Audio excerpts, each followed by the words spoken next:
இயற்கை விரும்பிகள் அனைவருக்கும் என்னுடைய வணக்கங்கள். வெல்கம் பேக் டு அவிலா ஆர்கானிக் கார்டன்.com.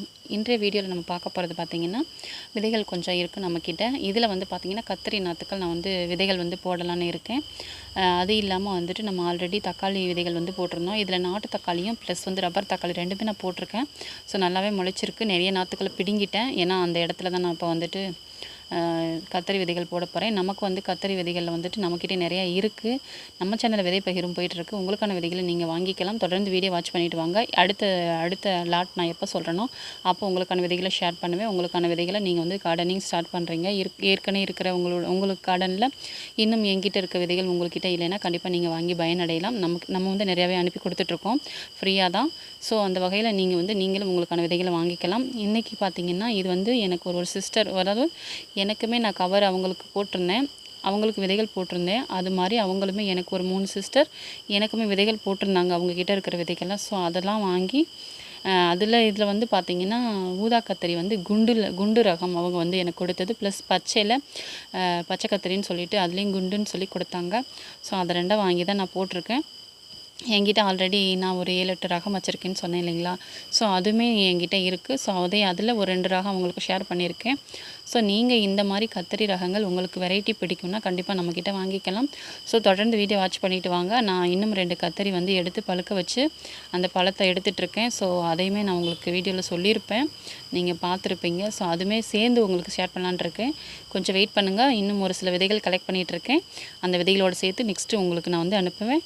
ஸோ நீங்கள் தொடர்ச்சியாக வாட்ச் பண்ணுறவங்க கண்டிப்பாக நீங்கள் வாட்ச் பண்ணிவிட்டு வந்தீங்கன்னா மட்டும்தான் அந்த விதைகளை வாங்கிக்க முடியும். ஏன்னா நான் எப்போ சொல்லுவேன்னு உங்களுக்கு தெரியும். அப்போ தான் ஒரு சிலர் வந்து புதுசாக வந்துட்டு எனக்கு விதைகள் வேணும்னு கேட்டிங்கன்னா ஸோ கொஞ்சம் கஷ்டம். நான் ஒரு வேலை கொடுத்துருக்கலாம், ஒரு வேலை செலக்ட் பண்ணியிருக்கலாம். ஸோ அது என்ன சொல்கிறேன்னு சொல்லிட்டு நீங்கள் அதை கரெக்டாக ஃபாலோ பண்ணால் தான் கண்டிப்பாக நீங்கள் வந்து விதைகளை வாங்கிக்க முடியும்.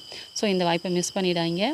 இதில் ஒரு 3 ரகம் வந்து கத்திரி நான் போட்டிருக்கேன். ஏற்கனவே போட்ட நாற்றுக்கள் வந்து நல்லாவே இருக்குது.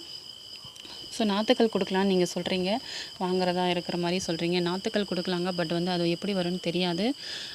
நீங்கள் வந்து ஒரு சிலர் கட்டிங்ஸும் கேட்குறீங்க. உங்களுக்கான கட்டிங்ஸை நான் வந்து தர ரெடி. பட் கொரியர் அந்த மாதிரி ஏதாவது இருந்தால் உங்களுடைய பக்கத்தில் இருக்கிறத நீங்கள் வந்து உங்களுக்கானதை நீங்கள் செலக்ட் பண்ணி நீங்கள் சொல்லுங்கள். அப்படின்னா நான் வந்து அனுப்புகிறேன். ஏன்னா அப்போ தான் 1 நாள் 2 நாளில் உங்களுக்கு சேஃபாக வரும். நீங்களும் வந்து அதை வந்து பண்ணிக்கலாம். ஸோ இதெல்லாம் நம்ம நடப்போகிற விதைகள். என்னென்ன விதைகள் நான் வந்து வைக்க போகிறேன்னு பார்த்தீங்கன்னா, இதில் வந்து நான் மண்கலவின்னு பார்த்தீங்கன்னா வேறு எதுவுமே போடலை. ஒன்லி புவஸ்திராங்கிற கரிம ஆர்கானிக் கரைசல்.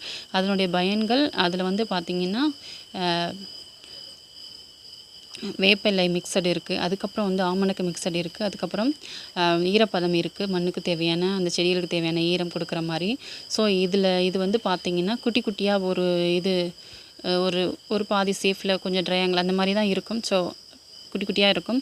ஸோ அதில் பண்டோனைட்டு அப்புறம் ஈரப்பதம் இருக்க மாதிரி சேர்த்துருக்காங்க. அப்புறம் எம்செம்கள் இருக்குது. ஸோ இது என்ன பண்ணணும்னு பார்த்திங்கன்னா, மண்ணில் வந்துட்டு தண்ணி ஊற்றும் போது அது நல்லா வந்து மிக்ஸ் ஆகி மண்ணை சேர்ந்து நம்ம நடப்போகிற நாற்றுக்களோ விதைகள் போட்டாலும் அதில் இருக்கக்கூடிய அந்த வேரில் வந்து நல்லா போய் ஒட்டிக்கும். சரிங்களா. ஸோ வேரை வந்து தாக்கக்கூடிய எந்த பூச்சினங்களாக இருந்தாலும் அது வந்து வேரை அட்டாக் பண்ணும்போது அதனுடைய வாய் வந்து ஒட்டிக்கும். ஸோ அது வந்து சாப்பிட முடியாது. ஸோ மண்புழு அப்புறம் நன்மை செய்யக்கூடிய உயிரினங்கள்லாம் வந்து மண்ணை வந்து சூப்பராகவே வந்து வளப்படுத்தி தான் கொண்டு போகும். ஸோ அதற்கு எந்த ஒரு பாதிப்பும் இருக்காது. அப்படி தான் இதனுடைய விஷயங்கள். அதை தான் நான் இதில் சொல்ல வரேன். இதில் பார்த்திங்கன்னா நான் செடி அவரை, கொத்தவரை, அப்புறம் வந்து வெள்ளரியில் வந்துட்டு 2 ரகம் இருந்தது. அதையுமே நான் நட்டுட்டேன். அது என்னன்னு நான் சொல்லிட்டு உங்களுக்கு நெக்ஸ்ட்டு என்னென்னு நாற்று வந்ததுக்கப்புறம் சொல்கிறேன். குண்டு வெள்ளரியுமே வாங்கியிருந்தேன். ஸோ போட்டால் நம்ம வருமானு தெரியல, அதனால் போட்டுட்டு உங்களுக்கு சொல்கிறேன். அப்புறம் வந்து பார்த்திங்கன்னா மிளகாயும் நாற்றுக்கள் விட்டு அதையுமே நட்டுட்டேன். கத்திரி நாற்றுக்கள் ஒரு சிலது இருந்தாலும் அதையுமே நட்டுட்டேன். வெண்டைக்காய் போட்டேன். அப்புறம் இது தட்டாம்பயிர்னு சொல்லுவாங்கள்ல, அதுவுமே போட்டிருக்கேன். தட்டாம்பயிர் மீன்ஸ் செடி தட்டாம்பயிர், அது பச்சை கலர், அதுவுமே போட்டிருக்கேன். அப்புறம் வந்து பார்த்திங்கன்னா முள்ளங்கி கூட போட்டிருக்கீங்க. முள்ளங்கி வந்து பிங்க் கலர், அதுவுமே நான் வந்து போட்டிருக்கேன். ஸோ நம்ம வந்து இதை மாதிரி விதைகள் போட்டு மார்னிங் ஈவினிங் 2மே அந்த விதைகள் முளைக்க வரைக்கும் நமக்கு வந்து தரையில் வந்து தண்ணி ஊற்றிட்டே இருக்கணும். அதாவது அந்த விதைகள் வந்து வெளியில் வந்துடாத அளவுக்கு லைட்டாக கொஞ்சம் விதைகள் போட்டு 1 இன்ச் 1.5 இன்ச் அளவு லைட்டாக நீங்கள் அந்த அளவில் வந்து குழி மாதிரி லைட்டாக எடுத்து உங்கள் குச்சியிலையோ இல்லை உங்கள் கை விரல்லையோ லைட்டாக கொஞ்சம் பறித்து நீங்கள் இது மாதிரி போட்டுறணும். அதுக்கு முன்னாடி விவஸ்திரா போட்டு ஒரு 10 டேஸ் 1 வீக் வந்து இது மாதிரி மண்ணை வந்து நீங்கள் விட்டுறணும், தண்ணி ஊற்றிட்டு வரணும். ஸோ அதை மாதிரி அதுக்கப்புறம் நீங்கள் போட்டிங்கன்னா உங்களுக்கு நடப்போகிற விதைகள் சூப்பராக திரட்சியாக நல்லாவே முளைப்பு திறன் இருந்து முளைக்கும். உங்களோட செடிகள் இந்த இடத்துல எப்படி வருதுன்னு சொல்லிட்டு நெக்ஸ்ட்டு பார்க்கலாம். இது எப்படி முளைச்சிருக்குன்னு நெக்ஸ்ட்டு பார்க்கலாம். வீடியோ பிடிச்சிருந்து லைக் பண்ணுங்கள், ஷேர் பண்ணுங்கள், தொடர்ந்து வாட்ச் பண்ணி சப்போர்ட் பண்ணுங்கள், சப்ஸ்கிரைப் பண்ணுங்கள். தேங்க்ஸ் ஃபார் வாட்சிங்.